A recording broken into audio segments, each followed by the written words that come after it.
Tonight on KPBS Evening Edition, law enforcement at the border say they've reached a breaking point. With 55,000 families, including 40,000 children, expected to enter the process this month, we are doing everything we can to simply avoid a tragedy. Border officers urge Congress to change immigration laws as they deal with the surge of migrant families. And National City is sued over the death of Earl McNeil. The new case against the city nearly a year after his death in police custody. The state of California has listed 15 different communities that fall into the hard-to-count populations. Making sure California has an accurate count. Hear from one group working to make sure all local communities are included in next year's census. All we are asking is that landlords allow Section 8 to apply and to evaluate them in the same way as any other applicant. And removing a barrier to housing, how a new city rule will make it easier for people to use federal rent assistance. KPBS Evening Edition starts right now.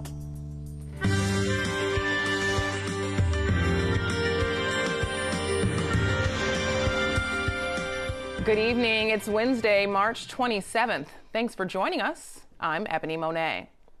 Border Patrol agents from San Diego may soon be on their way to El Paso. The leader of Customs and Border Protection says more resources are needed to deal with the surge of migrants. Commissioner Kevin McAleenan says staff are stretched thin caring for families that make up a majority of the crossings. He says the agency is at a breaking point and urges Congress to act. Until then, some migrants will be released due to lack of space. And we are going to be taking steps to support safety in our facilities that are contrary to our enforcement objectives and our mission and culture. For the first time in over a decade, CBP is performing direct releases of migrants when ICE is unable to provide bed space to relieve overcrowding. We're going to be doing this on a risk basis. This is in a limited capacity. It's very reluctantly, but it represents a negative outcome for enforcement. It represents an increase in flows that will follow, and it impacts the morale of our team.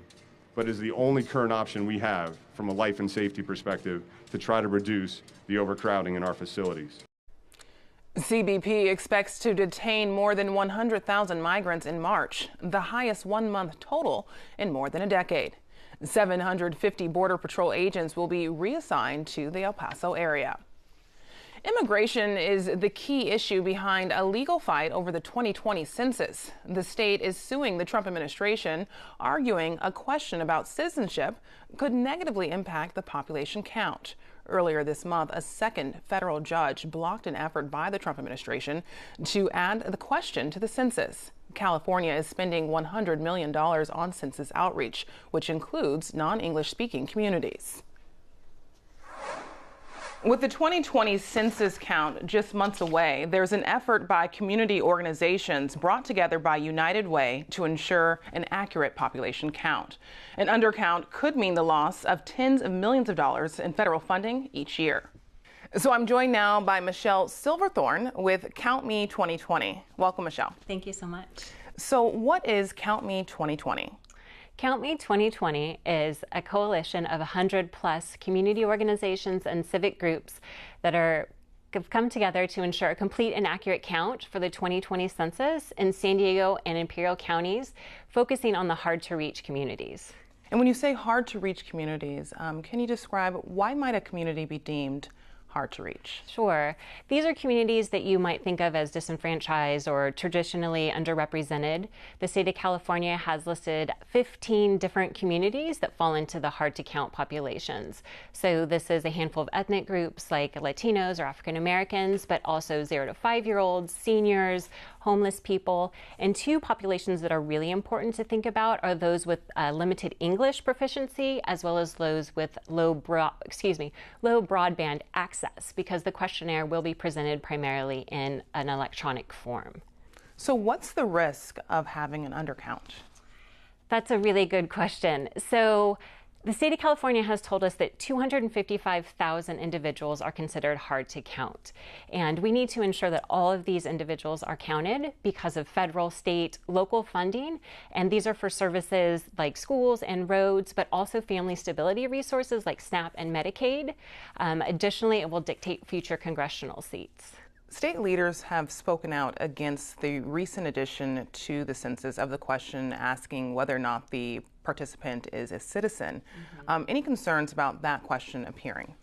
There are some concerns, but we won't know exactly what will happen. In April, the Supreme Court will hear oral arguments, and then final decisions will be made in June. But regardless if the question is on the questionnaire or not, we will continue to do our work to engage the community and inform them and educate them on why it's important to complete the questionnaire.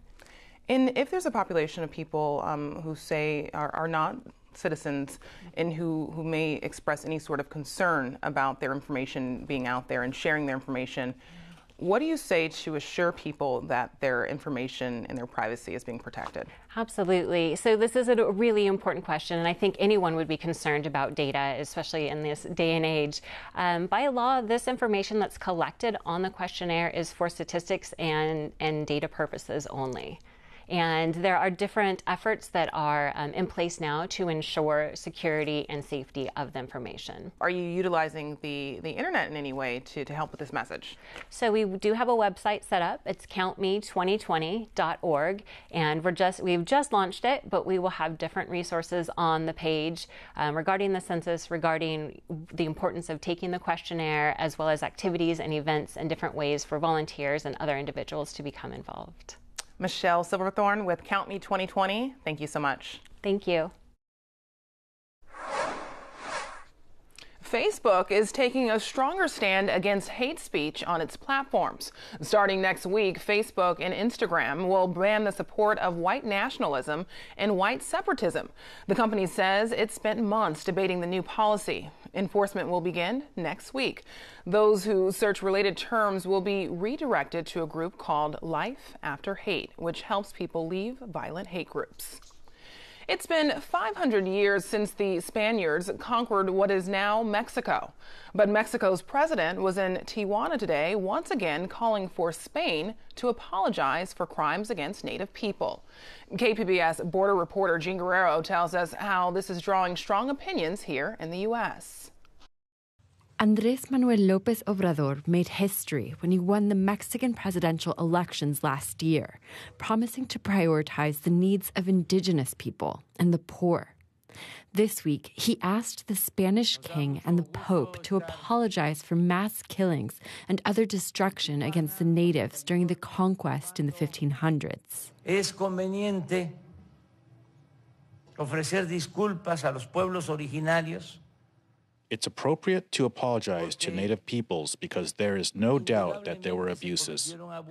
Andrew Rodriguez is a dual U.S. and Mexican citizen who works at a gas station in Chula Vista. He says the request for an apology from Spain makes no sense. I think it's just about time we get over it, It happened and it's a long time ago. And he says it's a distraction from ongoing harms against indigenous people by Mexicans themselves. The indigenous people need to be seen and heard from within Mexico. There's still a lot of racism and against indigenous people by Mexican nationals themselves, me not being one of them. Roberto Hernandez is a Chicano studies professor at San Diego State University and author of Coloniality of the U.S.-Mexico Border. He says the president of Mexico has supported industrial projects opposed by indigenous groups and that have been linked to the killings of activists, such as Samir Flores last month. What he's doing on the ground now with regards to indigenous communities is actually quite devastating. Still, many people think it's appropriate to acknowledge the horrors of the past. But Spain says it doesn't intend to apologize. The Pope has previously apologized for crimes against natives. Jean Guerrero, KPBS News. During his press conference in Tijuana today, Mexico's president said he's going to wait for tempers to cool to see if Spain changes its mind about apologizing. I'm Judy Woodruff. Tonight on the NewsHour, safety in the skies. The FAA and Boeing face new questions after 2 deadly crashes. Coming up at 7 after Evening Edition on KPBS. Relatives of Earl McNeil are suing National City, the former police chief, and several officers.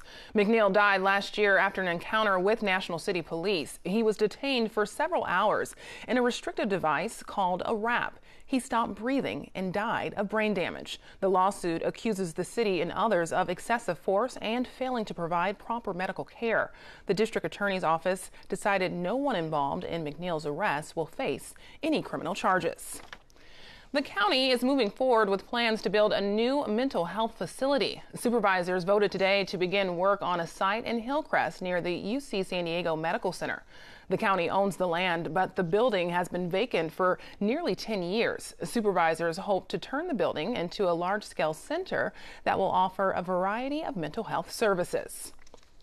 San Diego is spending more on homeless services without clearly tracking the impact.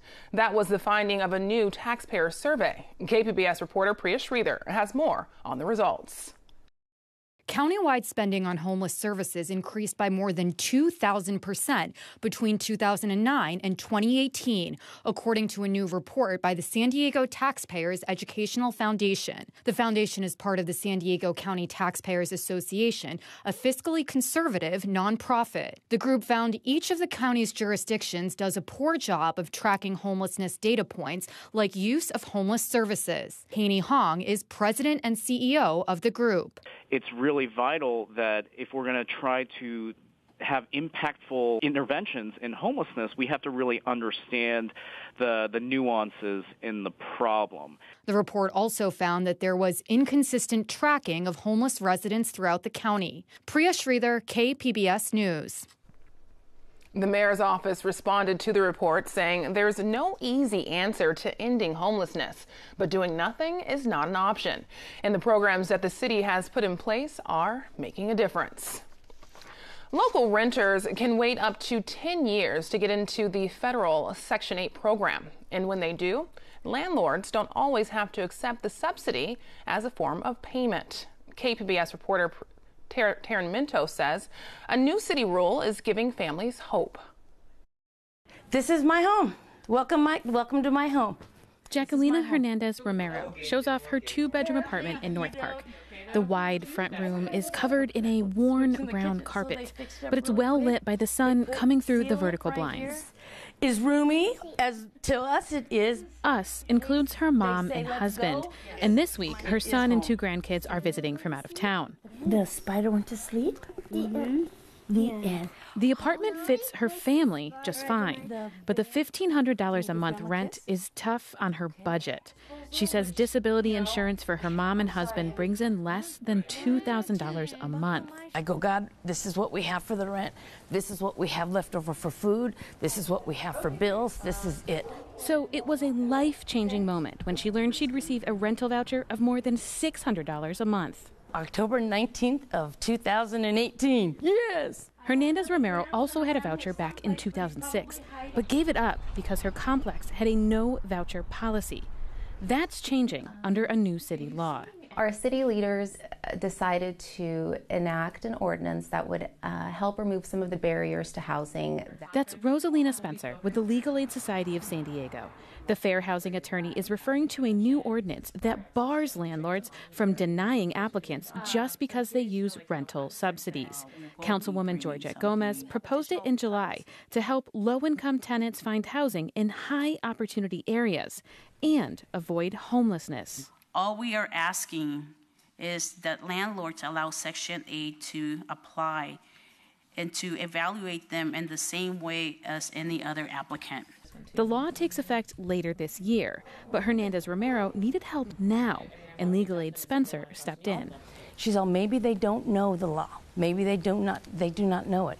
And let's see. Spencer says Legal Aid has educational sessions to bring landlords up to speed. The temperature with the landlords is, one, being unaware of this ordinance being passed, being unaware that they're no longer allowed to exclude a certain type of tenant from their applicant pool. And I think there might be a little bit of resistance.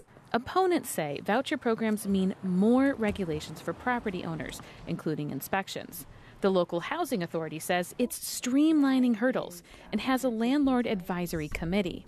Still, Spencer says some are complying early, like the complex where Hernandez Romero lives. And then finally she told me they'll work with you. And I'm all... I went in my bathroom, and as you saw my bathroom, I went in my bathroom and got on my knees.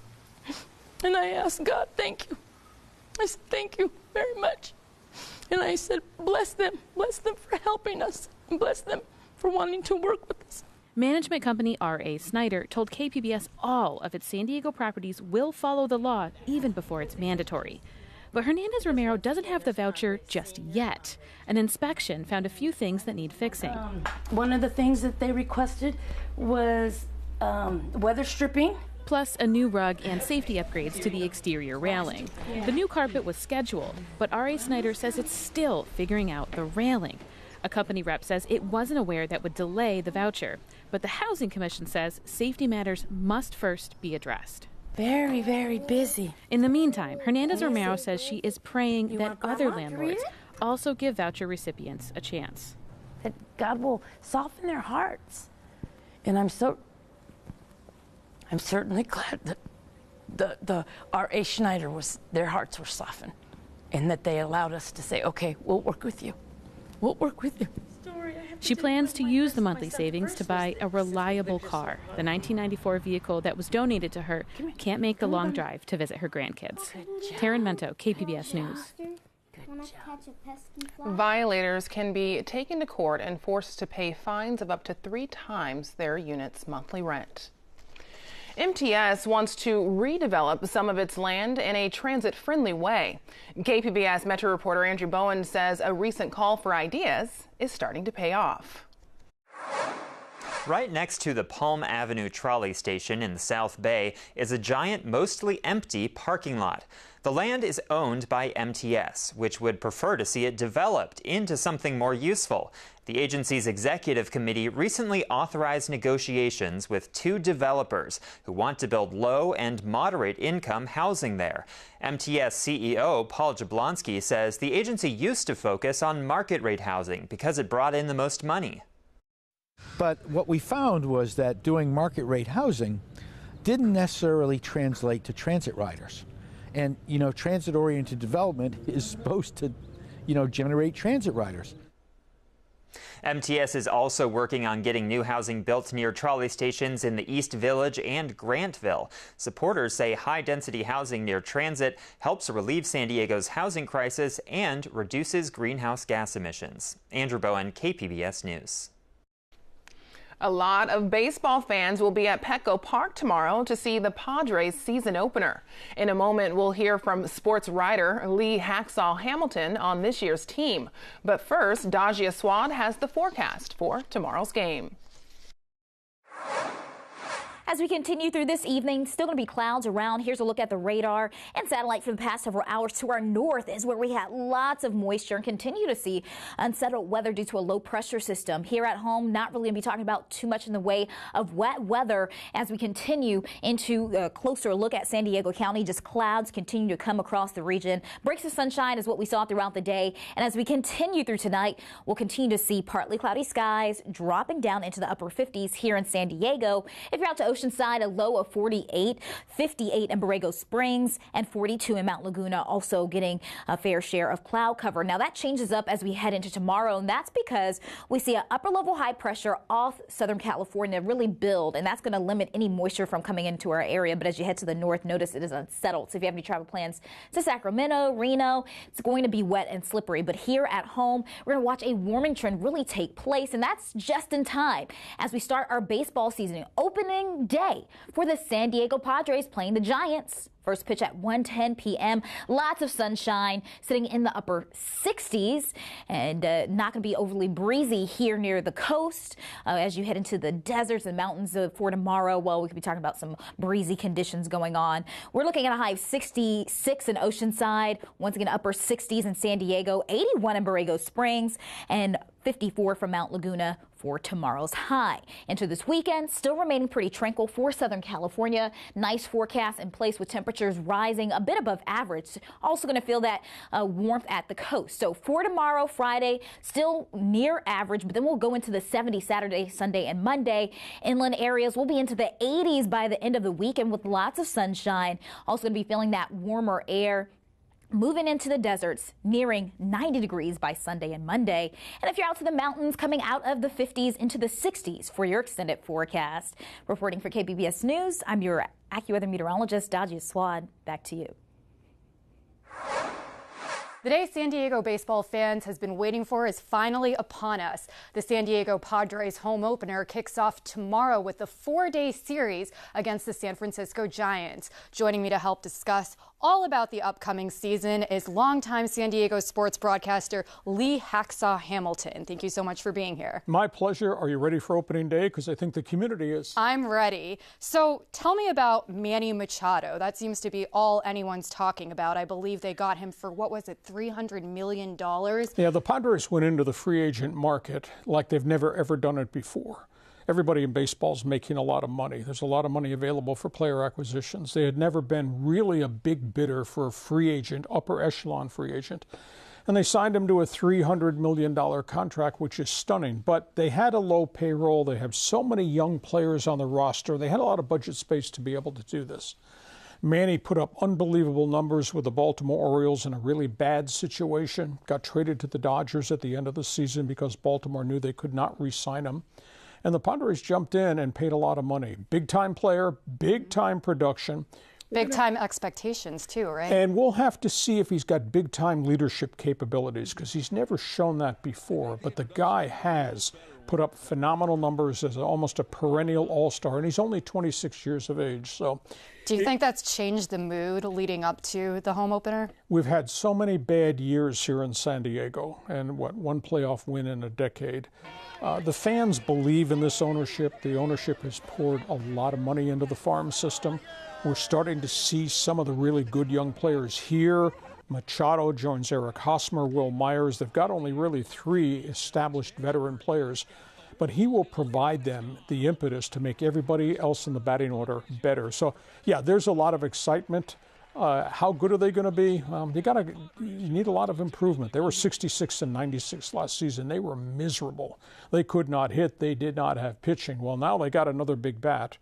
And I'm a firm believer of Machado makes everybody in the batting order around him. And they got a lot of young pitchers coming. They're not here yet. They're not all here yet. Yeah, I was about to ask you that pitching does seem to be a real weakness, at least at the moment.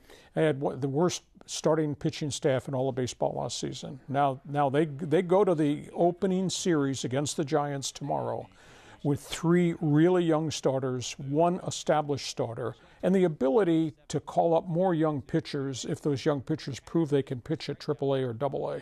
So the upside of this franchise right now is right there in front of us, which is a lot better than we've had in the rearview mirror. And you kind of touched on this already, but what else has management done to really rebuild the team? 3 years ago, they made a commitment to do what the Houston Astros, the Chicago Cubs, Tampa Bay, Kansas City did. Poured a lot of money into the farm system. They spent $105 million over the last 3 summers to draft and sign college players, high school players, and then they went into the international market, signed a lot from Latin America and Cuba. Now, it takes time for all those kids to develop, but some of them are starting to arrive, and there's a lot more coming. The Padres have the #1 farm system in all of baseball. That's what they've done differently, which I think has changed the whole chemistry of the franchise, and it's changed the emotional linkage, I think, with our community. And so I guess the real $1 million question here, or perhaps $300 million question, is the Padres haven't had any postseason luck since, 2006. What are the chances they're going to make it this year? Well, signing Machado might fast forward the idea that they could be a wild card playoff team. And that's going to be a challenge, though, because in the National League East, you got the Phillies, who just signed Bryce Harper to a massive contract. You got Washington, you got the Mets, who are really good, and you got Atlanta. And in the Central Division, you got the Cubs, who've been a winner, the Cardinals, and then Milwaukee, which has become a great franchise. So there's only 2 wild card spots. So a lot of things have to fall for the Padres to be a wild card team. But anything is better than 66 and 96. If they could get this year to 80 wins. That'd be an accomplishment, because we know a year from today, there are going to be a lot more young pitchers that will be arriving at Petco Park. So the future looks bright. The arrow is definitely pointed up. The first pitch is at 1:10 tomorrow. Thank you so much for chatting with me. Play ball. My pleasure. Here's a recap of tonight's top stories. Customs and Border Protection agents from San Diego may soon be on their way to El Paso. They're among 750 agents who will be reassigned to the area. CBP expects to detain more than 100,000 migrants in March, the highest one-month total in more than a decade. Relatives of Earl McNeil are suing National City, the former police chief, and several officers. McNeil died after being in police custody last year. The lawsuit accuses the city and others of excessive force and failing to provide proper medical care. The district attorney's office decided no one involved will face any criminal charges.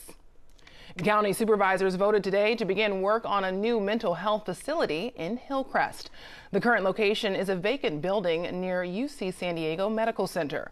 The county owns the land. The plan is to turn it into a large-scale center that will offer a variety of mental health services. You can find tonight's stories on our website, kpbs.org/evening edition. Thanks for joining us. Have a great night.